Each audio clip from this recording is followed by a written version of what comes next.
Ladies and gentlemen, boys and girls, friends, families, and pets, I present to you Jewelpet, Our Love Story, narrated by Rinko Kugyoku. Part 1, A New Life. Hi, I'm Rinko Kugyoku. I'm just an ordinary girl living a normal life, and I have a lot of dreams in my life. I show a bit of shyness towards others, but sometimes left out, though I resolve them later on. I also show a lot of tendencies, Samedi Mesiverkum my acrophobia when I tried to convince Garnet or been determined to take all the risks, even if I wanted to be more confident using Ruby's failed magic. Amazing, isn't it? I also have a good sense of justice, usually wanting to protect others and shown to take action for the sake of my friends and getting all the lost jewel pets back to Jewel Land, no matter the risk.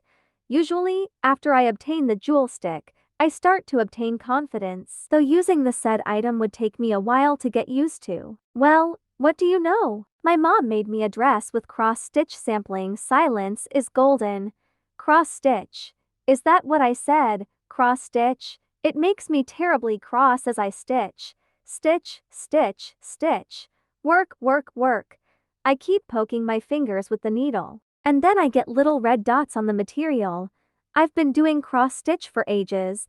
My mother didn't stitch ball gowns, she wore them. One day, when I was hiding at the back of Ruby's wardrobe on my desk, I found a beautiful dress. My mom discovered I'd been secretly helping myself to Therisberry jam in the store cupboard and looked ready to give me a good slap. I felt the slippery satin and the strange baubles off the beads brushing my head as I crouched down. I risked opening the door a crack to see what it looked like. The satin, what the palest pink elaborate silver beading, the most beautiful dress I've ever seen. It couldn't have belonged to Auntie. She's plain and pinched and wears fierce glasses. Her dark frocks have high necks and long sleeves. The pink dress had little puff sleeves, and such a low neck I must have shown a lot off bosom. Auntie hardly has any clothes at all. I held the pink dress close, rubbing it against me cheeks, even though the beading scraped uncomfortably, and breathed in the faint scent of rose. After he'd been discovered and given the slap, I asked if Andy mentioned the dress had Belengetto my mother. How dare you go into my wardrobe and mess about with my clothes, Rinko? She said. I'm sorry, Ruby. I told her. I came across the dress by accident. It's so beautiful. It was my mother's, wasn't it? Please tell me when she wore it. Was it when she met my father? Ruby, you simply must tell me. Please, please, please. I begged, but it was useless. Ruby was as uncommunicative as the dressmaker's dummy in her workroom. That's enough, Rinko. Don't work yourself up into one of your states, she said, and she wouldn't tell me single thing she wanted to know. One Saturday night, when she was in the kitchen having her weekly bath in the tin tub, I crept upstairs and looked in her wardrobe again. I couldn't find the pink dress. I opened the door wide and searched all the way through Ruby's lost jewels, and even felt around the bottom of the wardrobe, in case the pink dress had slipped off the hanger. But it wasn't there.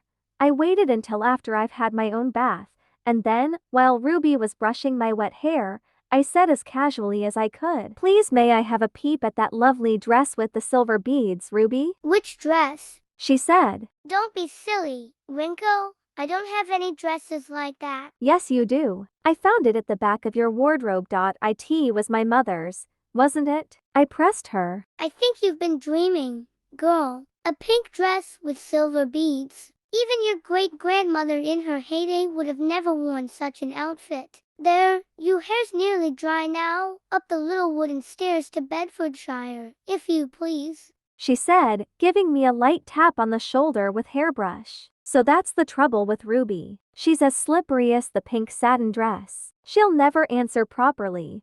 But I found that if I listen carefully enough, Mother Herself answers. I felt sorry for Mother, and when I'd learnt to write properly, tried carving her one myself. I found a bit of old fencing and etched Rinko Kugyoku slowly and laboriously with Auntie's sewing scissors. I was named after her. I rather wished she'd called me Ringo too, because it was much prettier than Rinko. I carried on carving, but gave up after beloved mother because I found out that it was such a chore. I already blunted Auntie Sisser's and she was furious, but I didn't care. I needed mother's grave to look special. So where's father's grave? Why doesn't he have a bed beside mother? I wondered. It's a grave, Rinko, not a bed. Don't be fanciful. He's buried where he fell in France. Ruby said. I didn't know about the war then. I took her literally and worried that I might die each time I fell over. I tumbled frequently because Auntie bought my shoes a size too big so she didn't have to replace them too often.